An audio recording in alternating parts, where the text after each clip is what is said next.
28 de enero, Día Mundial contra las emisiones de gases de efecto invernadero. Hace millones de años surgió la vida en la Tierra. Esto se dio gracias a diversos factores como la distancia de nuestro planeta al Sol, ideal para que no sea tan caliente ni tan helado. Campo electromagnético, que impide que la radiación solar llegue a la superficie terrestre. La presencia de bioelementos en la superficie, cuya abundancia de elementos químicos como carbono, nitrógeno, fósforo, que combinados entre sí forman los componentes básicos de los organismos vivos, y su tamaño y densidad, hacen que la Tierra sea capaz de retener una atmósfera por acción de la gravedad. El dióxido de carbono es un gas presente de forma natural en la atmósfera. Es un componente esencial del aire para los procesos biológicos que se llevan a cabo en la naturaleza y necesario para mantener el equilibrio y el bienestar de los seres humanos. Este gas, junto con otros gases, es responsable de atrapar el calor en la atmósfera y brindar las condiciones necesarias para la vida.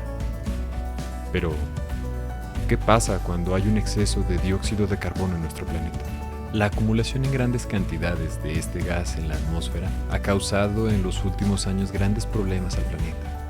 A medida que las emisiones de gases de efecto invernadero cubren la Tierra, dejan el calor del Sol atrapado, como lo hacen los materiales que recubren los invernaderos, lo que conduce al calentamiento global y al cambio climático. La temperatura del planeta aumenta ahora más rápido que en cualquier otro momento de la historia del que haya registro. Con el tiempo, las temperaturas más cálidas están cambiando los patrones climáticos y alterando el equilibrio normal de la naturaleza. Esto plantea muchos riesgos para los seres humanos y todas las demás formas de vida de la Tierra. Por esta razón, la ONU designa cada 28 de enero como Día Mundial de la Reducción de Emisiones de Dióxido de Carbono. Un día para reflexionar y cuyo objetivo es impulsar y crear conciencia entre todas las personas sobre el cambio climático y tomar conciencia sobre los impactos ambientales que el fenómeno climático ocasiona al medio ambiente. Una de las grandes preguntas es, ¿y cómo terminamos en este punto? Desde la revolución industrial, los humanos han aumentado la cantidad de dióxido de carbono en la atmósfera más de 3 veces los niveles normales. Estos cambios tan significativos que se han producido históricamente en el transcurso de miles de años se han agudizado durante este último siglo.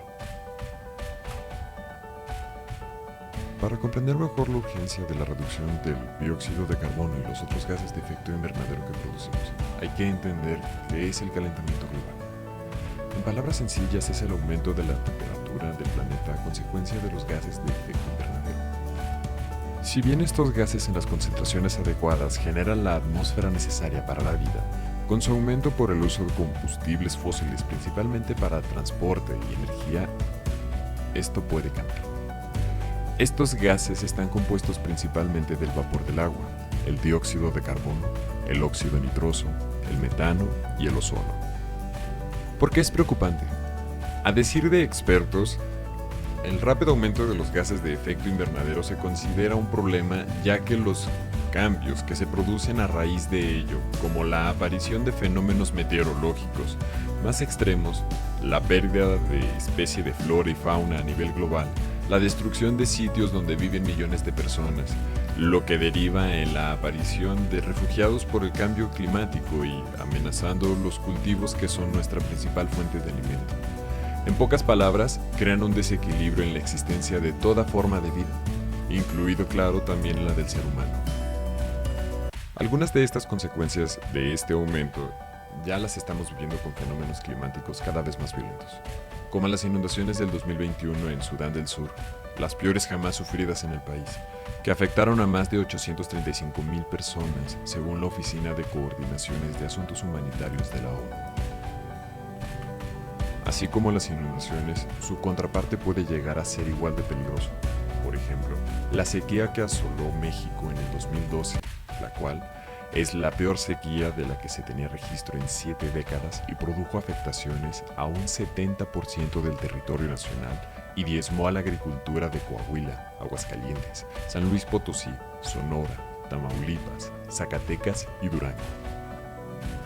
vulnerar la soberanía y la seguridad de las regiones que sufren los cambios climatológicos más extremos, y en las zonas costeras el aumento del nivel del mar ha aumentado 20 centímetros, 8 pulgadas.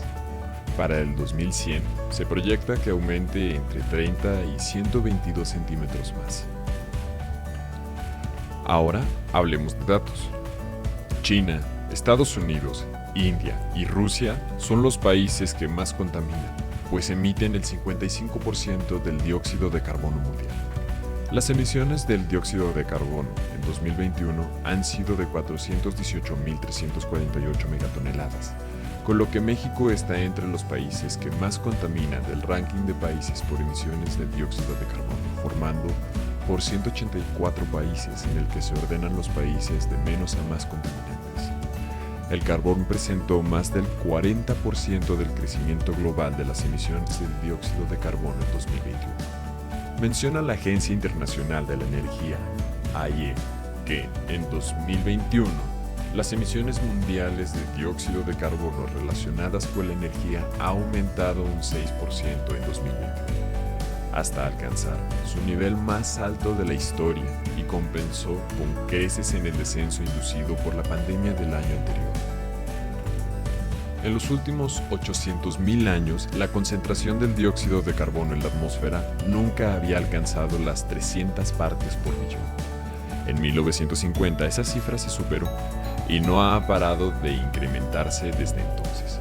En abril del 2020, la concentración promedio de dióxido de carbono en la atmósfera fue de 416.021 partes por millón. ¿Cuáles son las posibles soluciones a esta crisis?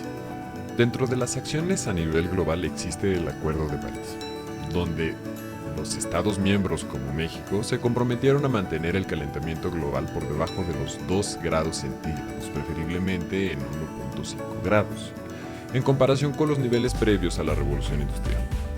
Cada uno de los países que firmaron el acuerdo estableció un objetivo, conocido como Contribución Determinada a nivel nacional, NDC por sus siglas en inglés, para reducir las emisiones de gases de efecto invernadero para alrededor del año 2030.